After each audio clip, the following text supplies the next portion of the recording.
Hit TV అభిమాన ప్రేక్షకులకు స్వాగతం. నేను మీ నాగేంద్ర కుమార్. నిన్ననే రిపబ్లిక్ డే సందర్భంగా పద్మశ్రీ అవార్డులు అనౌన్స్ చేయడం జరిగింది.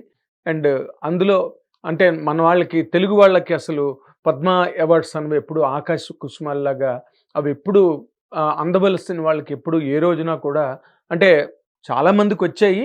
ఇంకా రావలసిన వాళ్ళు చాలామంది ఉన్నప్పటికీ కూడా పద్మశ్రీ అవార్డులు, పద్మ అవార్డులు చాలా దూరంగా జరిగి దూరంగానే వెళ్ళిపోయి తప్పితే ఎప్పుడూ కూడా తెలుగు ప్రముఖుల, తెలుగు ప్రతిభావంతుల ఒక చరిత్రను ఒక తరం వాళ్ళకని వాళ్ళు కొన్ని రికార్డులు క్రియేట్ చేసుకున్న వాళ్ళకి పద్మ అవార్డులు చాలా దూరంగా ఉంటూనే వచ్చాయి. మనకి సావిత్రి గారికే పద్మశ్రీ ఇవ్వల. అండ్ ఎస్వి రంగారావు గారికి లేదు. బొబ్బిలి రాజా 100 డేస్ ఫంక్షన్‌లో శోభన్ బాబు గారు మీడియా ముఖంగా, సభా ముఖంగా ఆయన చెప్పడం జరిగింది. అందులో గుమ్మడి వెంకటేశ్వరరావు ఆయన ఆహ్, కూడా క్యారెక్టర్ చేస్తే ఆ రోజు స్టేజ్ మీద మాట్లాడుతూ ఎంతమందో ఎస్వి రంగారావు పద్మశ్రీ లేకుండా రాలిపోయారు. సేమ్ వర్డ్ ఈ మాట అన్నారు. రాలిపోయారు. గుమ్మడి వెంకటేశ్వరరావుకి పద్మశ్రీ రావాలి అని చెప్పి ఆ రోజున మాట్లాడారాయన.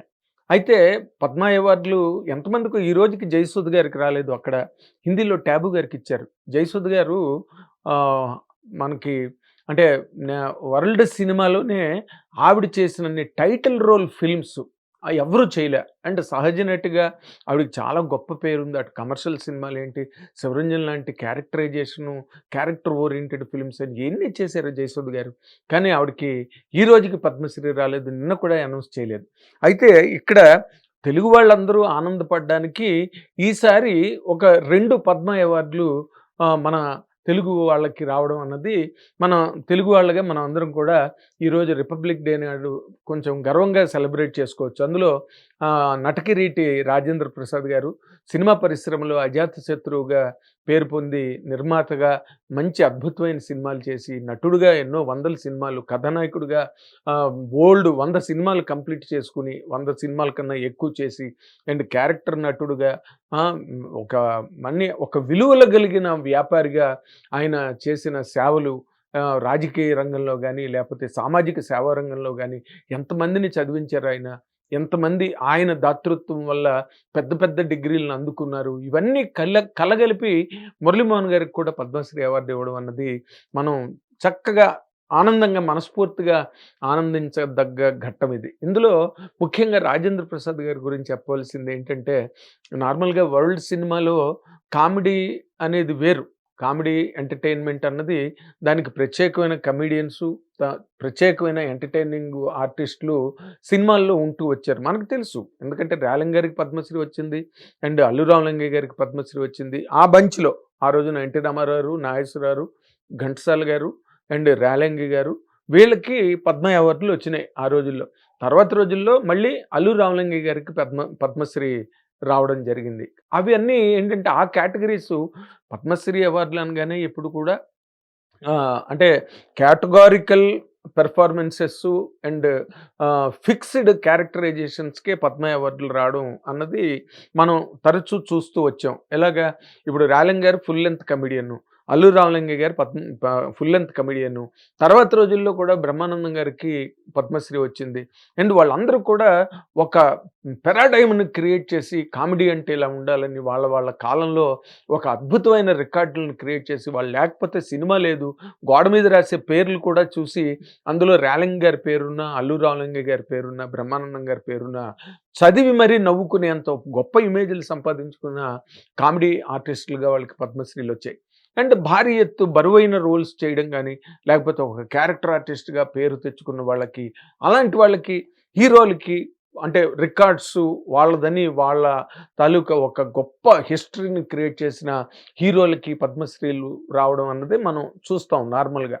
కానీ రాజేంద్ర ప్రసాద్ గారి విషయంలో ఏం జరిగిందంటే, ఆయన కామెడీగా ఏదో 'స్నేహం' 1977 78 అనుకుంటా. 'స్నేహం' సినిమాతో సినిమా ఇండస్ట్రీలోకొచ్చిన తర్వాత మెల్లిగా ఆయన అక్కడక్కడ కొన్ని సీరియస్ క్యారెక్టర్‌లు మామూలుగా అంటే ఒక క్యారెక్టర్‌గా సినిమాలో కనిపించిన సినిమాలు కూడా కొన్నున్నాయి. కానీ తర్వాత మెల్లిగా ఆయన ఒక కామెడీ హీరోగా రావడం.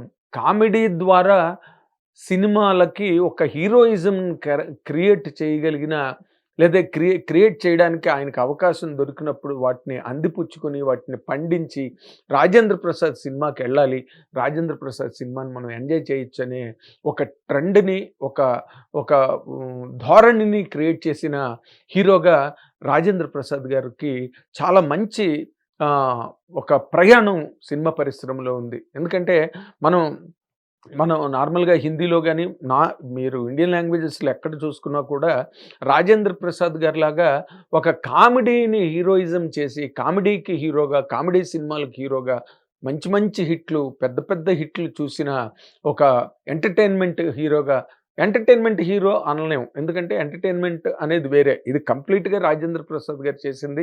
'ఇద్దరు పెళ్ళాలు ముద్దుల పోలీస్' గాని, 'అహనా పెళ్ళంట' గాని, 'రెండ్రెళ్ళు ఆరు' గాని ఇవన్నీ కూడా కామెడీ సినిమాలనమాట. ఆ కామెడీ సినిమాల్లో ఆయన హీరోగా చలామణి అయ్యి, వాటిల్లో ఆయన ఒక పరిణితిని సాధించి అండ్ దాని మీద తనదైన ఒక స్టాంప్ వేసి, ప్రజల తాలూకు మన్ననలు, అభినందనలు పొంది, ఇన్ని సంవత్సరాలుగా సినిమా పరిశ్రమలో ఇప్పుడు 1977 ఇది 2026 ఇన్ని సంవత్సరాలు సినిమా పరిశ్రమలో ఉండి, కొన్ని వందల సినిమాలలో హీరోగా నటించి, అంటే ఆయన్ని పెట్టుకుని సినిమా తీయాలి, ఆయన కోసం కథ రాయాలి, ఒక మంచి కామెడీ కథ రాస్తే దానిలో రాజేంద్ర ప్రసాద్ హీరోగా ఉంటే, ఆ సినిమాని ప్రేక్షకులు చూసి ఎంజాయ్ చేస్తారు అనే ఒక ఫాలోయింగ్‌ని తెచ్చుకోవడం కూడా చాలా కష్టమైన విషయం. ఎందుకంటే కామెడీ అన్నది ఒక సినిమాలో హీరో అన్ని రకాల ఫీట్స్ చేసి, అవతల ఎంటర్‌టైన్‌మెంట్ చేసి, రొమాన్సు, యాక్షను ఇన్ని చేస్తున్న దాంట్లో కామెడీ అన్నది ఒక పార్ట్. అంటే మన 'రేలంగి' గారు చేసినా, 'రామలింగ' గారు చేసినా, లేకపోతే ఈ మొన్న 'బ్రహ్మానందం' గారు చేసినా అదొక పార్ట్‌గా నడుస్తా ఉంటుంది హీరోయిజం పక్కన. కానీ 'రాజేంద్ర ప్రసాద్' గారి విషయంలో ఆ కామెడీయే సినిమాకి హీరోగా ఫామ్‌లోకి రావడం అన్నది అది 'రాజేంద్ర ప్రసాద్' గారితోనే జరిగింది. అది తెలుగులోనే జరిగింది. ఎందుకంటే తమిళ్‌లో 'నగేష్' గారు చాలా పాపులర్ కమెడియన్‌గా. కొన్ని సినిమాలు 'సర్వర్ సుందరం' అలాంటి సినిమాల్లో హీరోగా కూడా చేశారాయన కొన్ని సినిమాలు. మెయిన్ లీడ్ రోల్స్ చేశారు. కానీ 'నగేష్' గారు ఆయన 1000 సినిమాలకు పైగా చేశాడు. ఆయన లేనిదే సినిమా లేదు.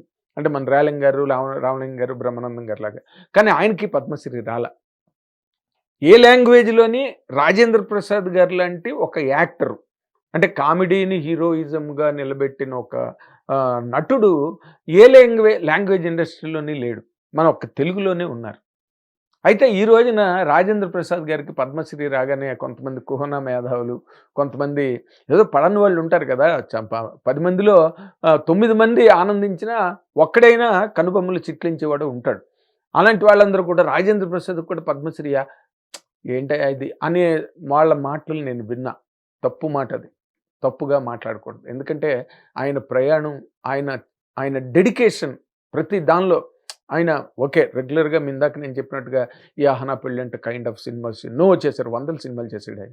కానీ మేడమ్ లాంటి క్యారెక్టర్ చేసినప్పుడు ఆ చీర కట్టుకుని, ఆ గెటప్ కోసం ఆయన పడ్డ తాపత్రయం అండ్ అలా అందంగా కనిపించాలి అండ్ ఆ ఫాల్స్ వాయిస్‌తో మాట్లాడాలి. ఇవన్నీ ఎందుకంటే అతను ఒక నటనలో ఒక శిక్షణ పొంది ఇన్‌స్టిట్యూట్ నుంచి వచ్చిన ఒక ఒక సీజన్డ్ యాక్టర్ 'రాజేంద్ర ప్రసాద్' గారు. ఒకరోజు అన్నపూర్ణ స్టూడియోలో 'రాజేంద్ర గజేంద్రుడో మాయలోడో' సినిమా జరుగుతున్నప్పుడు సుధాకర్ అప్పట్లో కామెడీ సుధాకర్ ఏదో డైలాగ్ చెప్తే, అలా కాదు ఆ డైలాగ్ చెప్పడం, ఇలా చెప్పాలని ఓ చేంజ్ ఓవర్స్ 'రాజేంద్ర ప్రసాద్' గారు చెప్తుంటే నేను చూశాను. అంటే నటుడికుండే లక్షణాలు, ఆ చేంజ్ ఓవర్స్ ఎలా చెప్పాలి, ఆ పిచ్చింగ్ ఎలా చేయాలి అనే దాని మీద ఆయనకి మంచి కమాండ్ ఉన్న యాక్టర్ 'రాజేంద్ర ప్రసాద్' గారు. అందుకని ఆయన చేసిన సినిమాల్లో ఆ 'మేడమ్' సినిమా దగ్గర నుంచి మనం తీసుకుంటే సీరియస్ క్యారెక్టర్‌లు చేశారాయన. ఒక 'ఎర్రమందారం' లాంటి సినిమా ఒక కామెడీకి పేరు పొంది, కామెడీకి ప్రజాదరణ పొంది, ప్రేక్షకాదరణ పొందిన ఒక 'రాజేంద్ర ప్రసాద్' గారు 'ఎర్రమందారం' లాంటి సినిమా చేసి ఒప్పించడం అన్నది చాలా కష్టమైన విషయం. ఆ సినిమా చేశారాయన. ఆ తర్వాత 'ఆ నలుగురు', ఆ తర్వాత 'మీ శ్రేయోభిలాషి', తర్వాత 'ఓనమాలు', తర్వాత 'తోలుబొమ్మలాట' ఇలాంటి సినిమాలు అంటే ఈ రోజున 'రాజేంద్ర ప్రసాద్' గారితో ఒక సీరియస్ ఫిల్మ్ రాసుకున్నా, లేకపోతే ఒక ఎంటర్‌టైన్‌మెంట్ సినిమా రాసుకున్నా కూడా 'రాజేంద్ర ప్రసాద్' గారు థియేటర్‌ని పుల్ చేయగలరు. 'రాజేంద్ర ప్రసాద్' గారి గురించని జనాలు థియేటర్‌కి వచ్చే అలవాటుంది అని నమ్మి ఈరోజు తరం డైరెక్టర్లు, రైటర్లు కూడా అటువంటి కథలు రాయడం, ఆ కథలు మళ్ళీ ప్రేక్షకులు బాగా ఆదరించడం అన్నది మనం తెలుగులో మాత్రమే చూస్తున్నాం. ఇంకో లాంగ్వేజ్లో అలాంటి యాక్టర్ లేరంటే అది 100% అతిశయోక్తి కాదు. ఆయన ఆయన దాన్ని నిలబెట్టుకున్నాడు అనమాట. ఇందాక చెప్పాను కదా, ఏ లాంగ్వేజ్ నగేష్ గారికి కూడా పద్మశ్రీ రాల.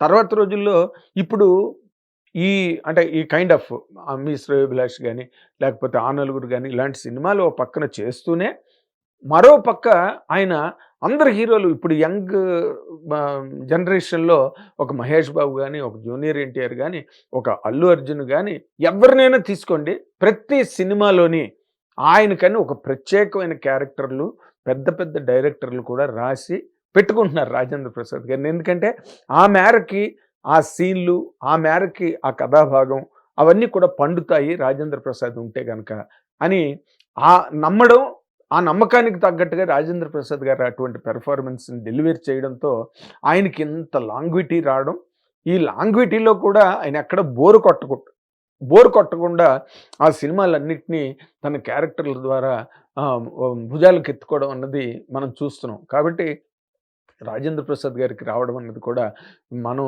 చాలా అంటే లేట్ బెటర్ దెన్ ఎవర్ అంటారు కదా, కొంచెం లేట్ అయింది రావడం ఇప్పటికే. ఎందుకంటే అక్కడ మనకి కేంద్రంలో సరి అయిన రిప్రజెంటేషన్ ఏ రోజున లేదు. మీకు నేను చెప్తున్నా కదా, ఇక్కడ మన వాళ్ళే మనకి గోతులు తవ్వే మనుషులు ఇక్కడ ఉన్నారు. ఎందుకంటే భానుమతి గారికి దాదాపాలకే అవార్డు రావాలని నాగేశ్వరరావు సంకల్పించి దాని మీద మాట్లాడడానికి, లేకపోతే కేంద్ర ప్రభుత్వానికి రిప్రజెంట్ చేయాలి, వాళ్ళ వరకు ఈ విషయం వెళ్ళాలంటే మన జైపాల్ రెడ్డి గారే అప్పట్లో మంత్రి, సెంట్రల్ మినిస్టర్ జైపాల్ రెడ్డి గారే దాన్ని నీరుగార్చి దాని మీద నీళ్లు జల్లారు. ఇంకా భానుమతి గారు అంటారండి నాగేశ్వరరావు, ఇంకెక్కడ భానుమతి గారు అని చెప్పారని నాగేశ్వరరావు నాకు డైరెక్ట్గా చెప్పారు. ఈ రోజుకి ఆ వాతావరణంలో ఓకే, వచ్చిన వాళ్ళు పద్మశ్రీలు వచ్చిన వాళ్ళు తక్మా లాంగ్వేజెస్లో ఉండొచ్చు కానీ, బట్ రాజేంద్ర ప్రసాద్ గారుగా మనం మాట్లాడాలంటే మాత్రం ఆయన అన్ని రకాలుగా బిఫిటింగ్ ఈ పద్మశ్రీకి. ఎవ్వరూ కూడా కనుబొమ్మలు చిట్లించాల్సిన అవసరం లేదు, లేకపోతే ఇంకో రకమైన భాష్యాలు చెప్పాల్సిన అవసరం లేదు, ఇంకో రకమైన క్రిటిసిజం చేయాల్సిన అవసరం లేదు. అక్షరాల ఆయన ఈ పద్మశ్రీ బిరుదుకి ఆయన అర్హుడు అని చెప్పడానికి నేను చాలా ఆనందిస్తున్నాను అన్న విషయం మీతో షేర్ చేసుకుంటున్నాను. Thank you very much. Hit TV app, ఇందులో short news, live news, entertainment shows, movies, digital magazines తో పాటు మీ జిల్లా వార్తలను కూడా ఫ్రీగా చూడొచ్చు. ఇంకెందుకు ఆలస్యం, వెంటనే హిట్ టీవీ యాప్ ని డౌన్లోడ్ చేసుకుని ఫ్రీగా ఎంటర్టైన్మెంట్ పొందండి. Hit TV app. Hit TV app. Please download hit TV app. Hit TV app ని ఫ్రీగా డౌన్లోడ్ చేసుకుని ఎంజాయ్ చేయండి. మీకు నచ్చిన ఎంటర్టైన్మెంట్ కోసం హిట్ టీవీ యాప్ ని ఫ్రీగా డౌన్లోడ్ చేసుకుని ఎంజాయ్ చేయండి. హిట్ టీవీ యాప్ ని డౌన్లోడ్ చేసుకుని ఆస్వాదించండి, ఆశీర్వదించండి. ఇంతమంది సెలబ్రిటీలు హిట్ టీవీ యాప్ ని డౌన్లోడ్ చేసుకోండి అని చెప్తున్నారంటే ఎంత మంచి యాప్ ఆలోచించండి. అమెరికా అమెరికా అమెరికా అమెరికాలో చదవాలనుకునే వాళ్ళకి విశ్వసనీయమైన పేరు మన శౌర్య కన్సల్టెన్సీ. UK లో 1 year masters, UK లో 1 year masters, 2 years work permit up to 5 years visa. Contact Saurya Consultancy. Contact 89851 89851.